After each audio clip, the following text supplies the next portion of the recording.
तो दोस्तों आज मैं आपको बताने वाला हूँ LG इन्वर्टर रेफ्रिजरेटर के अंदर ये जो PCB लगी हुई होती है, इस PCB में क्या क्या दिक्कतें आती है और इस PCB के ऊपर भी एक LED लाइट लगी हुई है जिसके ब्लिंक करने से हमें ये पता चलता है कि इसमें ये समस्या है। मतलब कि अगर एक बार ब्लिंक कर रही है तो ये समस्या है, 2 बार कर रही है तो ये समस्या है, वगैरह वगैरह।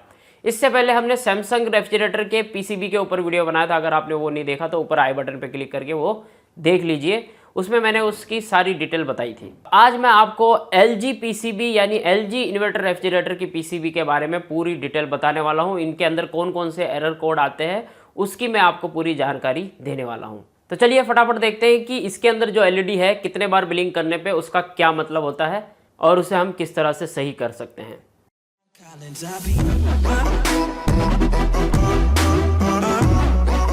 तो दोस्तों यहाँ पे मैं आपको कुछ चीज़ें यहाँ क्लियर कर देता हूँ। सबसे पहली चीज़ कि अगर आप किसी LG इन्वर्टर रेफ्रिजरेटर को चेक करने जा रहे हैं तो आपके पास में एक LG रेफ्रिजरेटर का एक PCB होना चाहिए, कुछ इस टाइप का या इससे अलग। तो इसमें 3-4 प्रकार के PCB आते हैं, उनमें से कोई भी एक PCB आपके पास में होना चाहिए जिसमें ये IPM लगा हुआ हो। बिना IPM वाला भी PCB आता है लेकिन उसमें एक छोटा सा IPM मॉडल लगा हुआ होता है, लेकिन इसमें ये बड़ा IPM है। तो इस तरह के बड़े IPM मॉडल कि कोई भी एक PCB आपके पास में होना जरूरी है। अगर आप ये PCB लेना चाहते हैं तो डिस्क्रिप्शन बॉक्स में लिंक दे रखी है, हमारी वेबसाइट पे मिलेगा। कैश ऑन डिलीवरी नहीं है क्योंकि कुरियर सर्विस ने कैश ऑन डिलीवरी बंद कर रखा है। अब ये आपके ऊपर है कि आपको भरोसा है तो लीजिए, नहीं है तो कोई बात नहीं। हमारी वेबसाइट से लेने से पहले मैं आपको यही सजेस्ट करूंगा कि आपके आसपास के मार्केट में पहले ट्राई कीजिए क्योंकि आपको वहाँ पे ज़्यादा सस्ता मिलेगा। यहाँ पे कुरियर चार्ज लग जाता है इसलिए ये महंगा होता है और GST भी साथ में लगती है। तो चलिए आगे बढ़ते हैं। अगर इस PCB में एक बार LED ब्लिंक करके बंद होती है और फिर दोबारा एक बार ब्लिंक करती है और फिर बंद होती है कुछ सेकंड के लिए, तो उसमें आपको इस PCB को चेक करना पड़ेगा। और यदि डबल डोर फ्रिज में ऐसा हो रहा है तो उसके कम्युनिकेशन को चेक करना पड़ेगा। ये जो पिन देख रहे हैं आप, ये दूसरी जो बड़ी बोर्ड होता है, main board double door refrigerator का, उसका एक कम्युनिकेशन यहाँ पे लगा हुआ होता है। मतलब कि एक वायर यहाँ पे जुड़ी हुई होती है, उसके कम्युनिकेशन के हिसाब से ये PCB बोर्ड कंट्रोल में आता है। अगर उस बोर्ड से इसको कम्युनिकेशन प्रॉपर नहीं मिल रहा है या वोल्टेज ड्रॉप हो रहा है या कोई सेंसर खराब है तो आपको वो सारी चीज़ें वहाँ पे चेक करनी पड़ेगी।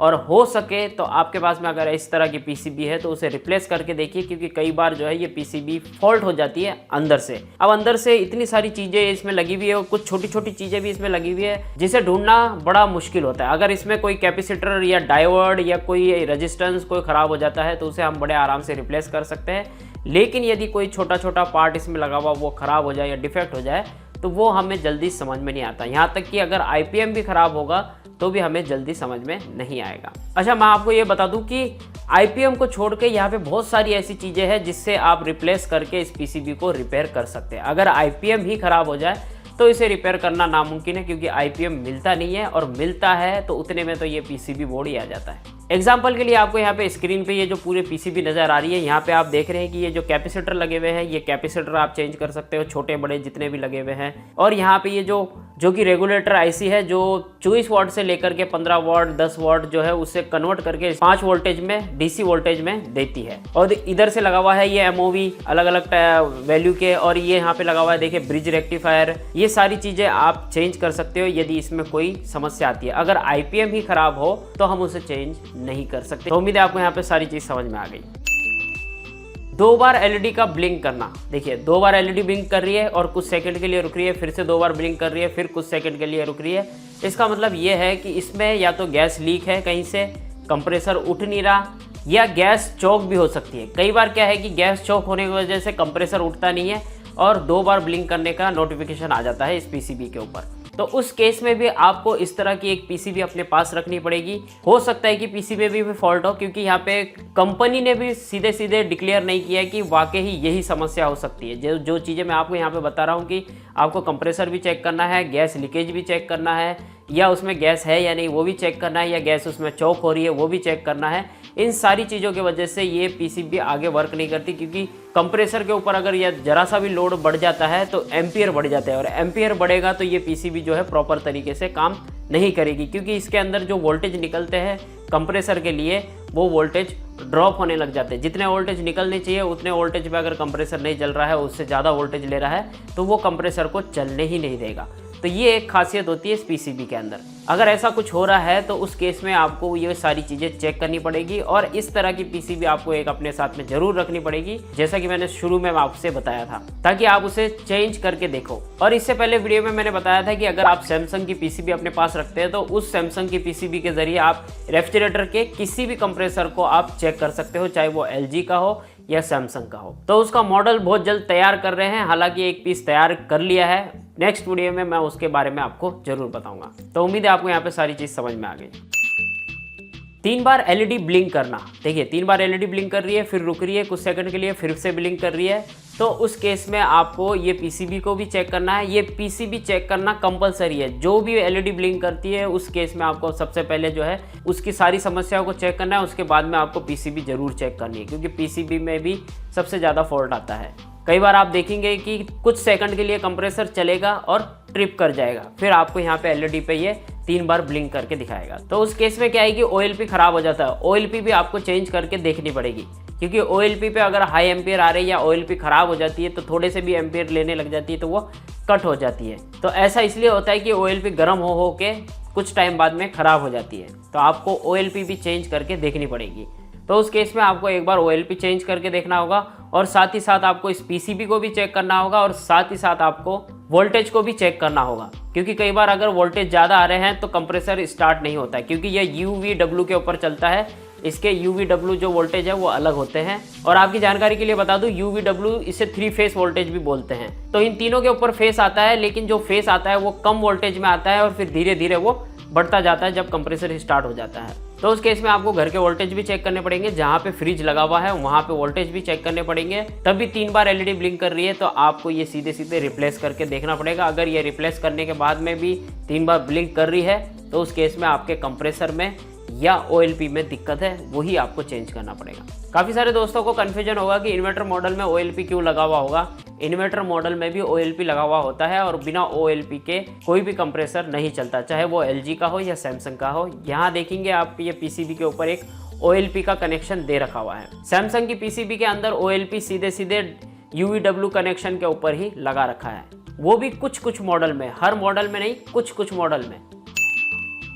4 बार एलईडी ब्लिंक करना, 4 बार एलईडी ब्लिंक कर रही है, फिर कुछ सेकंड के लिए रुक रही है, फिर से 4 बार ब्लिंक कर रही है। उस केस में भी आपको जो है कंप्रेसर को चेक करना है, कंप्रेसर पे लगा हुआ ओएलपी को चेक करना है, क्योंकि ओएलपी जब कंप्रेसर चालू होता है तो वो गर्म हो जाता है और गर्म होने के बाद में वो धीरे धीरे जो उसके अंदर लगी हुई पत्ती होती है वो पत्ती कुछ टाइम के बाद में खराब हो जाती है, जो कि हाई एम्पियर आने पे या ज़्यादा वोल्टेज आने पे वो कट करने का काम करता है, इसलिए उसे ओवरलोडर भी बोलते हैं। तो 4 बार ब्लिंक करने पे आपको उसका ओएलपी और उसके कनेक्शन और साथ ही आपको ये पीसीबी भी चेक करनी है। देखिए यहाँ पे पीसीबी मैंडेटरी है, हर लाइट ब्लिंक करने पे ये पीसीबी मैंडेटरी है, क्योंकि पीसीबी के अंदर कई ऐसे फॉल्ट होते हैं जिसकी वजह से ये समस्याएं आती है। जैसा कि मैंने शुरू में बताया कि इसमें लगे हुए कुछ कंपोनेंट है जिनके वजह से भी ये एलईडी जो है वो ब्लिंक करती है। तो सीधी सी बात है कि आपको जो है पीसीबी चेंज करके देखना पड़ेगा, तभी आपको सारी समस्याओं का समाधान मिल पाएगा। तो आई होप आपको यहाँ पे सारी चीज़ समझ में आ गई मैं आपसे क्या कहना चाह रहा हूँ। फिर भी मन में कोई डाउट हो तो कमेंट करके या इंस्टाग्राम में, फेसबुक पे भी मुझसे पूछ सकते हैं।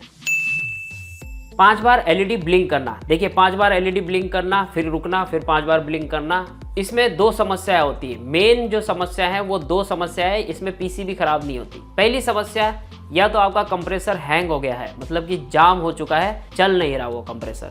दूसरी समस्या, या तो आपके फ्रिज के अंदर गैस चोक हो गई है, मतलब कि कंप्रेसर उठने की कोशिश कर रहा है लेकिन बंद हो जाता है और यहाँ पे 5 बार एलईडी ब्लिंक करने लग जाती है। तो उस केस में आपको उसमें कंप्रेसर को चेक करना है या उसमें गैस चोक है या नहीं है। उसके लिए आपको उसका पाइप काट के फिर स्टार्ट करके देखना है। तब अगर वो स्टार्ट हो जाता है तो इसका मतलब ये है कि उसमें गैस चोक हो रही थी। तो आपको उस चीज़ को सही करना है। अगर कंप्रेसर ही स्टार्ट नहीं हो रहा है तो सीधी सी बात है, आपको कंप्रेसर चेंज करना पड़ेगा। इससे पहले हमने एलजी का एक सिंगल डोर रेफ्रिजरेटर जिसे हमने नॉन इन्वर्टर में कन्वर्ट किया था, उसमें भी 5 बार एलईडी ब्लिंक करने की समस्या थी। उस केस में हमें देखने को मिला था कि उसका कंप्रेसर ख़राब हो गया था। हालांकि पीसीबी बिल्कुल सही थी, उसका कंप्रेसर ख़राब हो गया था। हमने जब उसका कंप्रेसर को काट के चेक किया, जैसे कि आप स्क्रीन पे देख रहे हो, वो हैंग हो रहा था, अटक गया था, जाम हो गया था, जिसकी वजह से पीसीबी में 5 बार ब्लिंक करने का एरर आ रहा था। तो उस केस में हमें वो कंप्रेसर कहीं पे भी नहीं मिला, ना ही कंपनी में मिला, किसी भी जगह नहीं मिला। तो इसलिए हमने उसे इन्वर्टर से नॉन इन्वर्टर में कन्वर्ट किया, क्योंकि इसके अंदर जो थर्मोस्टेट लगा हुआ था वो AC वोल्टेज का थर्मोस्टेट लगा हुआ था। आपकी जानकारी के लिए मैं बता दूं कि सिंगल डोर इन्वर्टर वाले जो रेफ्रिजरेटर आते हैं, चाहे वो LG का हो या सैमसंग का, उसमें थर्मोस्टेट जो लगा हुआ होता है वो AC वोल्टेज का लगा हुआ मिलेगा। अगर वो आपने वीडियो नहीं देखा, इन्वर्टर से नॉन इन्वर्टर में रेफ्रिजरेटर को हमने कन्वर्ट किया, तो ऊपर आई बटन पे क्लिक करके वो वीडियो देख लीजिए। उसमें मैंने सारी चीज़ें बताई थी इस LG रेफ्रिजरेटर के बारे में और किस तरह से हमने कंप्रेसर चेंज करके उसे नॉन इन्वर्टर में कन्वर्ट किया था। तो उम्मीद है आपको यहाँ पे सारी चीज़ समझ में आ गई।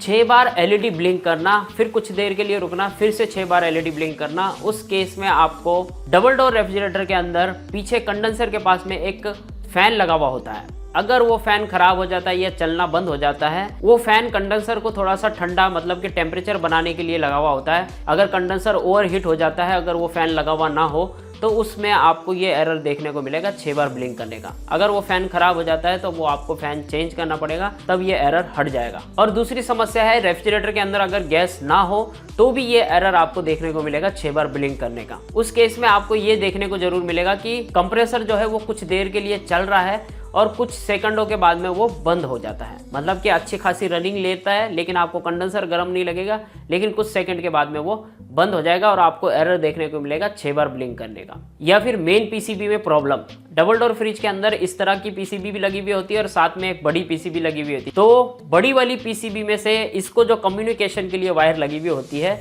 उसमें अगर कोई ना कोई फॉल्ट हो जाता है, तब ये 6 बार ब्लिंक करने का भी नोटिफिकेशन आपको देखने को मिलेगा। लेकिन आपको बता दूं, अगर सेंसर खराब होगा तो कंप्रेसर तो चलता रहेगा, लेकिन बड़ी PCB के अंदर जो LED लाइट लगी हुई होती वो ब्लिंक करके दिखाएगी, इसमें नहीं ब्लिंक करेगा। लेकिन इसमें ब्लिंक करने का कारण यही है कि कम्युनिकेशन वायर, जो कम्युनिकेशन होती है दोनों के साथ में, वो वायर में कहीं ना कहीं पर डिफेक्ट है, या जो वोल्टेज इसमें आने चाहिए उस कम्युनिकेशन बोर्ड में से, जो मेन बोर्ड में से जो वोल्टेज इसमें मिलने चाहिए, जो RPM इसमें मिलना चाहिए, वो अगर नहीं आ रहा है तो ये समस्या आती है। तो उस केस में आपको जो है बड़ी वाली PCB को भी चेक करना पड़ेगा और इस PCB को भी चेक करना पड़ेगा।